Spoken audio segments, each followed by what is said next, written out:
This is Lucky Trip, a random holiday generator app. So today we're going to generate a random holiday to go on in a couple of days time. So what I'm going to do is I'm going to set some settings, because with Lucky Trip you can change the parameters of the trip that you want to book, and then we're going to click Lucky.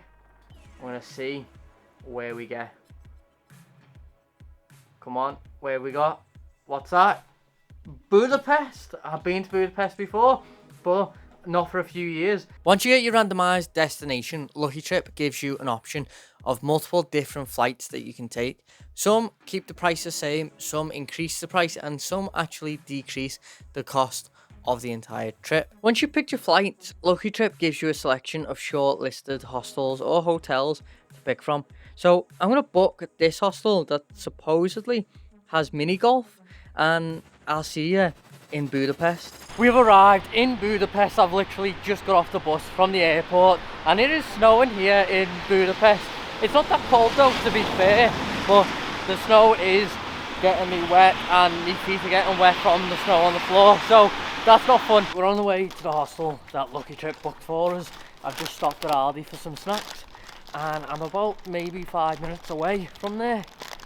Hopefully they let me check in early, because it's only 2:30. So I couldn't check into the hostel early, so I took a little walk down to the river, which is only like 5 minutes away from the hostel, and there's this little park by the river, and look at it.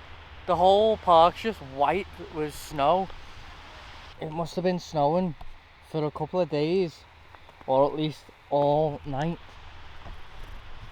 And the one thing that I am regretting is I didn't bring me gloves. So I'm not that cold, to be honest. It's not that cold, but my hands are starting to get cold, and the camera's really cold to hold because it's all metal. So I can imagine I might have to just give in and buy some more gloves whilst I'm here.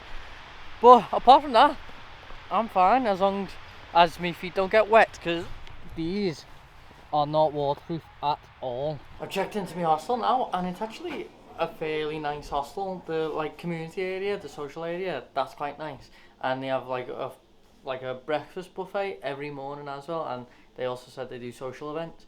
And then the room is also fairly nice. All the beds have curtains, got big lockers here that nobody's using, and we've got these big huge windows that let us see the snow outside.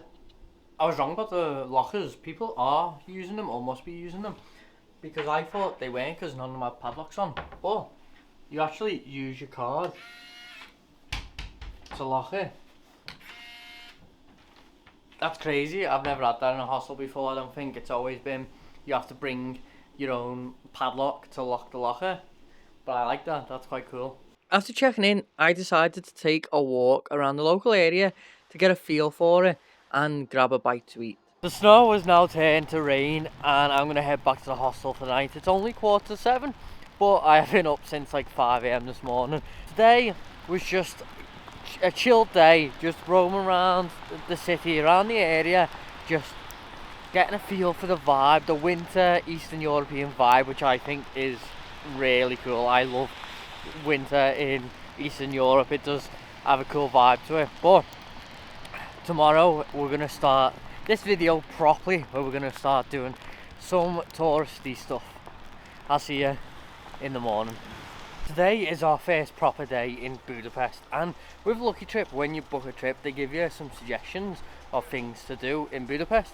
So we're going to be following along with some of those things, but not everything. One of the things on the list is Simpler Kate Sunday Market, but I'm not going to be here on Sunday. So as an alternative, I'm going to go to Central Hall Market, which is open every single day, and something that I didn't do last time I was here. The Central Hall Market is in this huge hall that was specifically built for an indoor market, and it's 129 years old. It was built in the 19th century. So on the ground floor, which is the biggest section, you have all the daily produce. So you have like your meat, your vegetables, your fruits, and then on the second floor you have some restaurants that are selling like street food, and you also have your souvenir shops, so like magnets and key rings. The market's so old, it's still got wooden stairs.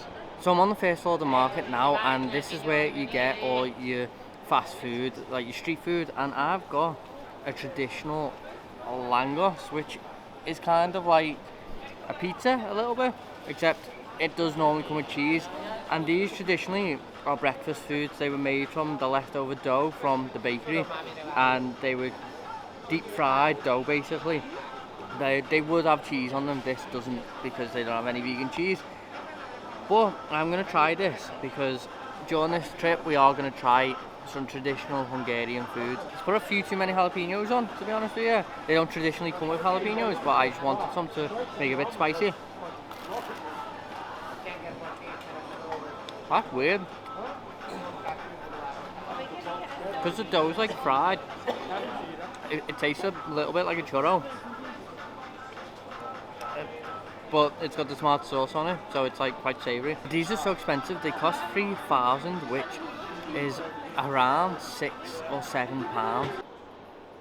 I've got my magnets and I've had my food, so we're gonna head off out of the Central Hall Market. I'm gonna go and find some other things to do. One thing that I was shocked about was the price of langos, because traditionally it is just a cheap like street food, but because of tourism and like the popularity of eating traditional foods when you're visiting places, the langos has like skyrocketed in price to where it's now 3,000 for literally just tomato sauce and some jalapenos. So if you have like cheese and meat on it, it's even more expensive. The next thing we're going to be doing is we're going to be hiking up this hill here to get a view over the city. I think this is called Castle Hill. There's a citadel on top, and it's where we went last time we were here. So we've come inside this church, which is built into the side of the mountain. Didn't know this was here. Didn't visit last time, just seen it, thought it looked cool. So I'm now on a tour, an audio tour of the cave. The church was founded in 1926 by Pauline monks, who are the only monastic order of Catholics that originate from Hungary. By World War II, the cave system was being used to shelter refugees from the Nazi regime. And then during Hungary's communist era, the church was closed down, only being reopened again to the public at the start of the 90s. The cave that this church is built into is a natural cave. It was made by the thermal water that runs through Budapest, and because of that thermal water that still runs through these rocks, the temperature inside the cave stays around room temperature, around 20 degrees all year long, whether it's winter or summer. So it's always a nice temperature in here. That was quite a cool church being built inside the cave. Now though, we're walking up to the top of Gallet Hill. I don't know if I'm going the right way, to be honest, because last time we went up from like the other side of the hill by the bridge, by the other bridge anyway, and this time I'm going up from the opposite side. We're going up, we're going higher, so maybe I'll get to the viewpoint, maybe not. I'll see when I get up there, I guess. We're not at the very top yet, but we are at one of the viewpoints, and this is one of the very best things you can do in any city for free when they have a big hill like this that overlooks the city. And it's one of my favourite things to do, is to look through a viewpoint where you can just look out over the city and just take in the views. I'm at the top now, and the mad thing is that the citadel is still closed like it was in 2022 when I was here then. The fence is still up, and that's because it's actually been under restoration since 2014, 2015. So it's been over 10 years that it's been closed, but it is due to be opened this year.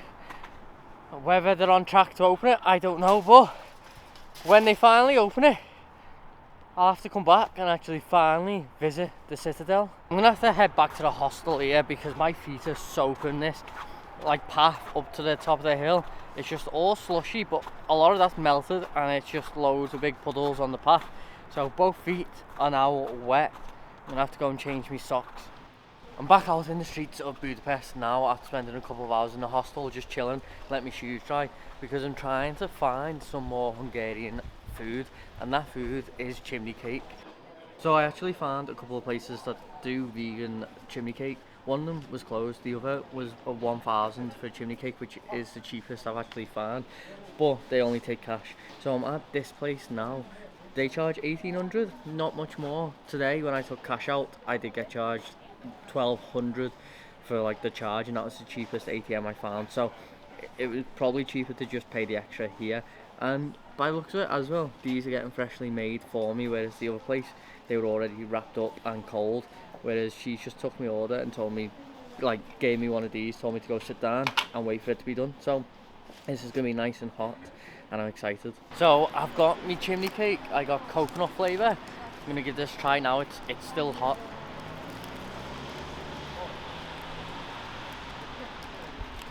Good chimney cake. Not too sure about the coconut though. I do like coconut, but it's not as good as I thought it was going to be. I should have just got sugar or like cocoa or something like that. But it is good. Just a shame they didn't have any vegan filling. This is just empty. But you do normally get it full of like ice cream or Nutella. But these are actually Hungarian. They're from the Transylvania part of Romania, but Transylvania was part of Hungary up until after World War I. So for hundreds of years these were considered Hungarian, so they still are now, and they're about 300 years old.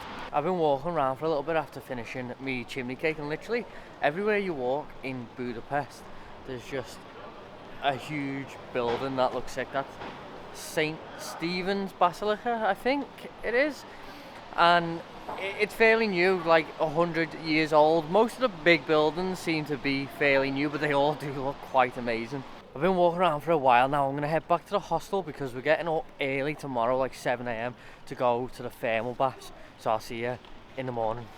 We are here in the Stracheni thermal baths. I'm a little bit cold out here. I've just had my shower. The reason you come so early is this. It's empty. Nobody's here. There's a handful of people. You get the whole place to yourself. And also, you save €10 because this was only €25 this morning, whereas normally I think it's 36. Anyway, let's go get into these thermal baths now. It's so steamy. Oh my god, that's so hot. That actually burns a little bit. Oh, it's so nice though. This is a lovely way to start the day, coming into these thermal baths. There's quite a bit to do here at this thermal spa. So outside there's 3 pools. One's like a length pool where you can swim length, and then the other 2 are just ones that you're chilling. They also have a couple of like spa areas. They even have a beer spa where you can kind of like sit in like a jacuzzi, I guess, with a beer tap right next to you and pour your pints. That's like crazy. I feel like that's such like a Eastern European thing. But yeah, it's quite cool. We're going over now to the other side of the spa. The water on this side of the thermal spa isn't as warm as the other side. I think this is 34 degrees and on the other side 38 degrees. So I'm going to go back over to that side in a minute once I've just chilled in here a little bit. Once I get a little bit cold in here, I'm going to go back over because I'm already starting to feel a bit cold now. We also have a large collection of indoor pools here at the thermal spa. Right now I'm in the hottest pool, it's 40 degrees, and across from me they have an ice bath, well, a cold plunge is like 20 degrees. So we're going to be going in and out of that. I finished in the bath now. I spent about 2 hours in there, and then it did start to get busy like around 9:30ish. Obviously probably not as busy as it is on weekends or the evenings. The next place we're going is Simpler Kate, the same place that as the Sunday market, but they also have an outdoor cinema where they screen like retro films and stuff like that. So we're gonna go and see if they have a film on today. They don't have a film screening on today, so I've just bought a grape juice from the bar and I'm just chilling in here. It's quite like a cool vibe. Simpler Kate is what's known as a ruin bar, and ruin bars are quite popular here in Budapest. They take basically old abandoned buildings and they turn them into bars. Simpler Kate was the first to do that. It's the most famous of all the ruin bars. It opened in 2004, so it's just over 20 years old, and this used to be a factory before it got abandoned and then turned into a bunch of small little bars and restaurants as well. You can get food here, and then also a little mini cinema. So it's quite a cool vibe, and at night this place really will light up with loads of people here drinking, partying, and the vibe will go from it being chill to being one of a party. Simpler Kate was cool. It had a rustic feel. You could tell that it used to be abandoned because it still looked abandoned, but now I'm walking over to the Buddha side because we're going to be going up to the Fisherman's Bastion later, like I said yesterday, to get a view over the city at night. But at first I need to get some food, and we're not eating Hungarian food today, we're eating Vietnamese. I'm going to probably the best Vietnamese place in all of Budapest. It's got like 5,000 reviews on Google, which is insane.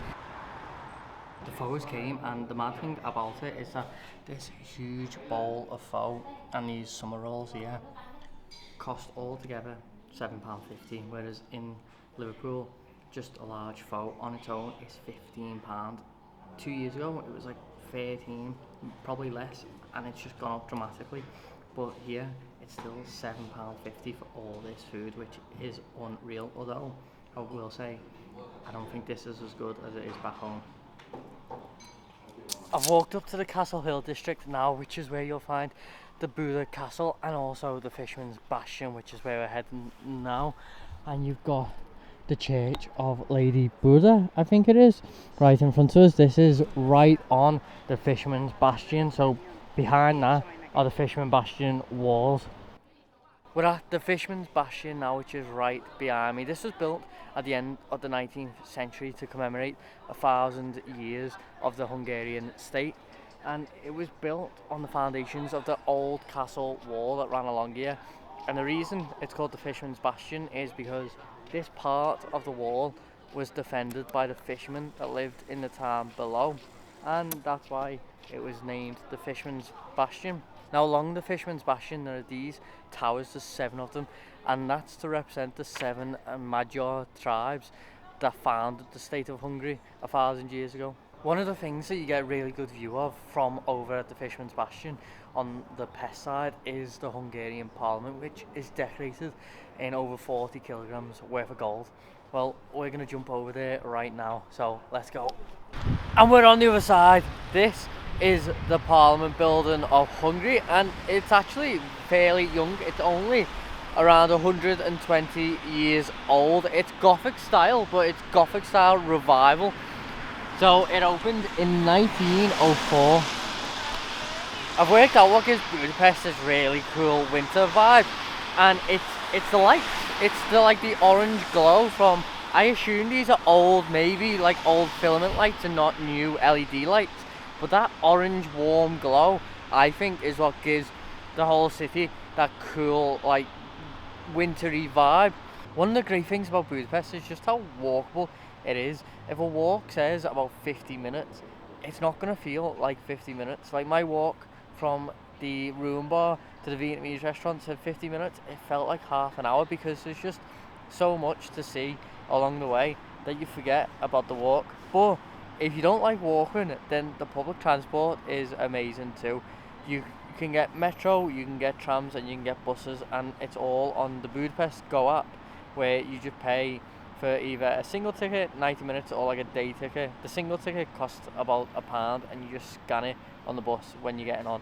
It's about 8:30 now, so I'm going to head back to the hostel for the rest of the night to get a shower and get packed, because I need to check out of the hostel in the morning. And tomorrow I'll rate this lucky trip and tell you what I think about it. So I'll see you in the morning. It's my final day in Budapest now. I'm going to be getting the bus to the airport in about 2 hours. So I just wanted to kind of sum up my thoughts on Lucky Trip. Now, Lucky Trip I think is quite cool. If you want like a random holiday, you want that like gimmick of not knowing where you're going to get selected, because maybe you can't decide on a place between you and your friends, so you do that. I think it's great. You can have, I as far as I'm aware, as many people as you want on it. You get to pick your accommodation and the flight time, so I think it's quite good. Although beware, you are going to pay a little bit extra. So I worked out that from the flight and the hostel that I got would have cost £130, I think it was, but I paid, it was like 165 or something like that. So I paid like £30 more than I would have if I didn't do it through the app. But again, you're paying for the random like holiday, and also they book everything for you. So they'll book the flights and they'll check you in 24 hours before the flight, and they book your accommodation too. So you literally don't have to do anything at all. So if you want like a carefree random holiday with your friends or your partner, I think it's great, and you can select the budget too. The only thing I would say is that I wish there was £100 budget, but there isn't. 150 is the cheapest it'll go per person, although it can be less than 150 still, but I would like it to go down. Other than that, I think it's great to do every now and then. I might do another one of these in a year or two, who knows. But with that being said, this is the end of the video. I hope you've enjoyed it. Make sure you comment below if you've done one of these trips, or you would do one of these trips in the future. Smash the like button and subscribe button, and as always, keep exploring. I couldn't resist one final chimney cake before I go home.